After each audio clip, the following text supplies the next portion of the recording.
सियावर रामचंद्र की जय. प्रभू श्री रामचंद्र नंदीग्राम नगरीमध्ये दाखल झालेत आणि नंदीग्राम नगरीमध्ये दाखल झाल्यानंतर अयोध्या आनंदानं न्हावून निघाली, आनंदात नाचू गाऊ लागलेली आहे. अयोध्येमध्ये प्राण भरलाय म्हणा ना हवं तर. आणि या प्राण भरलेल्या अयोध्येला आता प्रतीक्षा आहे आपल्या राजाची. श्री रामचंद्रांनी भरताच्याकडे एक वाक्य सांगितलेलं होतं, भरताच्या साठी एक वाक्य सांगितलं होतं हनुमानाकडं. ते म्हणाले, ते हनुमाना भरताला ही सगळी कहाणी सांगून बघ त्याच्या चेहऱ्यावरचे भाव कसे आहेत. बघा, भरतानी हनुमानाने सांगितल्यानंतर काय बोललंय ते महत्वाचं आहे. ते फार महत्वाचं आहे. हे वाक्य आणि रामायण हीच कहाणी सांगतं. मी रामायणाच्या प्रारंभी तुम्हाला म्हणालो होतो की रामायण ही 3 बंधू समूहाची कथा आहे. राम, त्यांचा बंधू समूह, वाली सुग्रीव हा एक बंधू समूह आणि रावणाचा एक बंधू समूह. या 3 बंधू समूहाच्या मधल्या रामाच्या बंधू समूहाची कहाणी वेगळीच आहे हो. आणि मला वाटतं या सगळ्या कहाणीमधले रामाच्या बंधू समूहाची कहाणी आपण लक्षात घेणं आवश्यक आहे. जेव्हा भरताच्या सोबत रामचंद्र आलेले आहेत, म्हणजे मी त्यातल्या आनंदाचं वर्णन फारसं करत नाहीये यासाठी की रामायण ऐकल्याचं फळ काय हा सगळ्यात मोठा मुद्दा असेल ना. ऐकल्याचं फळ काय? भरत म्हणतायत, आता माझी जबाबदारी संपली. रामचंद्रांच्या पादुका राजगादीवर ठेवून त्यांचा विश्वस्त म्हणून मी राज्यकारभार करत होतो. आता माझी जबाबदारी संपली. आता मला रामचंद्र सांगतील त्याप्रमाणे काम करायचे, राजा ते होणार आहेत. या पुण्यनगरीचा संचालनाचा भार माझ्यावरती होता. रामाचं कार्य करणं सोपं नाहीये, तो संचालित करण्याचा भार माझ्यावरती होता.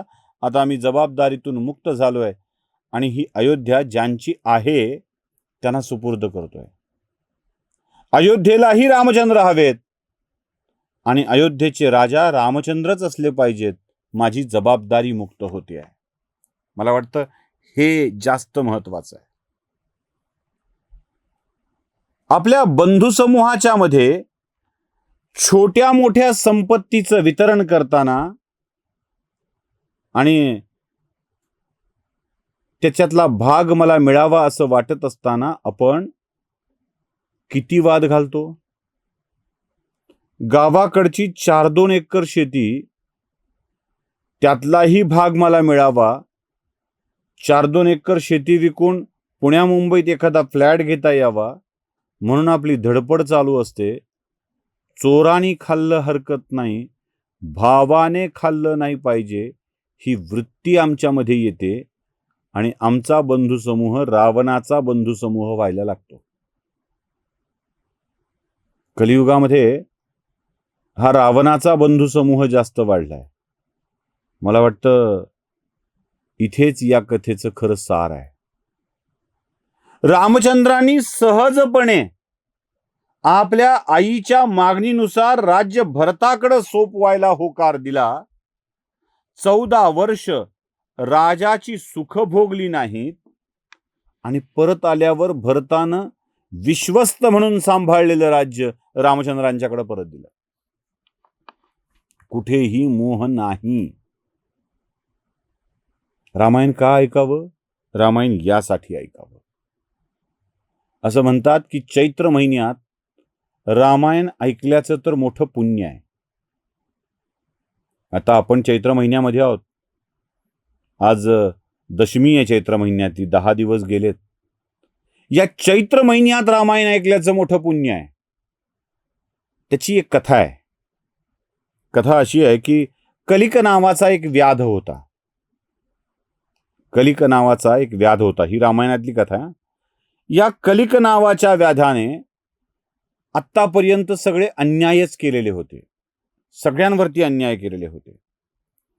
परस्त्री हरण करावं, परधन चोरावं, नाही दिलं तर हत्या करावी, छळवाद करावा अशी अनेक पापं केलेला हा कलिक नावाचा व्याध. या व्याधाच्या छळाला, या व्याधाच्या लुटण्याला अनेक जण कंटाळले होते. जणू कलिक हा कलिक नव्हे तर काळ आहे की काय असं वाटायचं, यमाचा भाऊच आहे की काय असं वाटायचं, अशी त्याची सगळी स्थिती. एके दिवशी हा कलिक व्याध आपली शिकार करण्यासाठी, लुटण्यासाठी म्हणून त्याच्या जवळच असलेल्या सौवीर नगरीमध्ये जातो.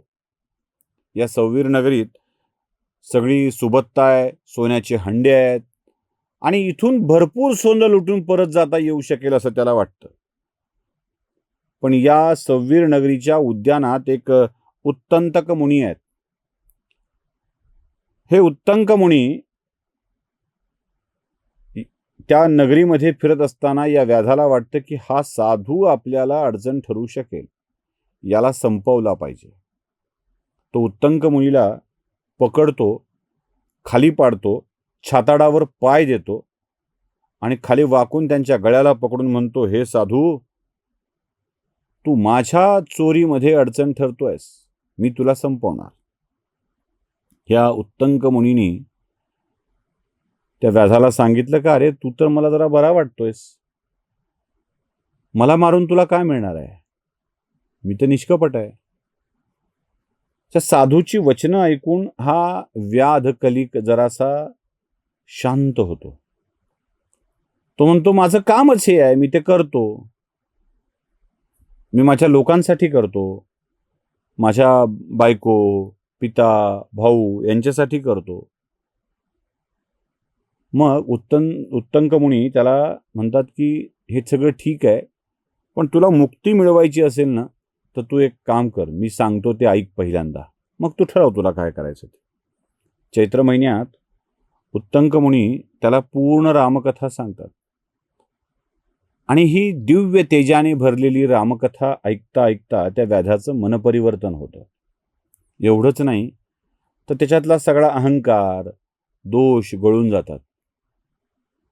हे चैत्र महिन्यात ऐकलेलं नाही हा, चैत्र महिना सुद्धा का ते पण सांगतो मी. रामकथा ऐकता ऐकता, बंधुसमूहाच्या कथा ऐकता ऐकता त्याला आपण कसं वागलं पाहिजे याची जाणीव होते आणि तो सगळ्या वाईट भावनातून मुक्त होतो. वाईट भावनातून मुक्त झालेला हा कलिक नावाचा व्याध मोक्ष प्राप्तीकडे जाऊ लागतो आणि त्याला मोक्षाची प्राप्ती होते. ही रामकथा अशी आहे. रामचंद्रांच्या या सगळ्या कथेला चैत्र महिन्यात का ऐकावं? आपल्याकडे बघा, चैत्र महिन्यामध्येच शेतीची सगळी कामं संपून नव्या कामाची सुरुवात करायची असते. संपत्तीच्या विषयात आपण चैत्र महिन्यातच सगळ्या गोष्टीची सुरुवात करत असतो. यावेळी आपल्या मनात चांगले भाव असले पाहिजेत हे लक्षात ठेवलं पाहिजे. म्हणून चैत्र महिन्यात रामकथा ऐकणाऱ्यांना पुण्य मिळतं. म्हणून ही कथा चैत्र महिन्यापर्यंत आपण पुढे आणली आहे आणि आता काही विचारून मी पुढे सरकायचे की नाही तुम्हाला विचारणार आहे. म्हणजे रामचंद्रांना अयोध्येत आल्यानंतर राज्याभिषेक होतो आणि सुखानं राज्य करू लागतात. इथे रामचंद्रांच्या राज्याभिषेकानंतर वाल्मिकी रामायणाची कथा संपते. इथे ही कथा संपते. पण ही कथा संपता संपता अजून एक कथा देऊन जाते, ती उत्तर रामायणाची. असं म्हणतात की उत्तर रामायण वाल्मिकींनी लिहिलेलं नाही आहे. या उत्तर रामायणाच्या मध्ये रावणाचं पूर्वचरित्र आहे, सीतात्यागाचा प्रसंग आहे, पुत्रप्राप्तीचा विषय आहे, सीतेचं धरणीत जाणं आहे, लवणासुराचा वध आहे, अश्वमेध यज्ञ आहे, या सगळ्या कथा आहेत. ह्या कथा तुम्हाला ऐकायच्या आहेत का हे मला तुम्ही नक्की कळवणार आहात. आणि ऐकणार असाल तर उत्तर रामायण पुढे सुरू ठेवू, अन्यथा ही कथा आपण अजून एका भागानंतर थांबवू. कारण रामायणात नेमकं काय आहे, रामायण हे विज्ञानवादी कसं आहे, रामायणामध्ये कोणकोणत्या गोष्टी सांगितलेल्या आहेत त्या मला तुम्हाला सांगायच्यात, त्या ऐका. आणि मग तोपर्यंत मला तुम्ही विचार करून पण सांगा की ही कथा आपल्याला पुढे न्यायची आहे का. सियावर रामचंद्र की जय.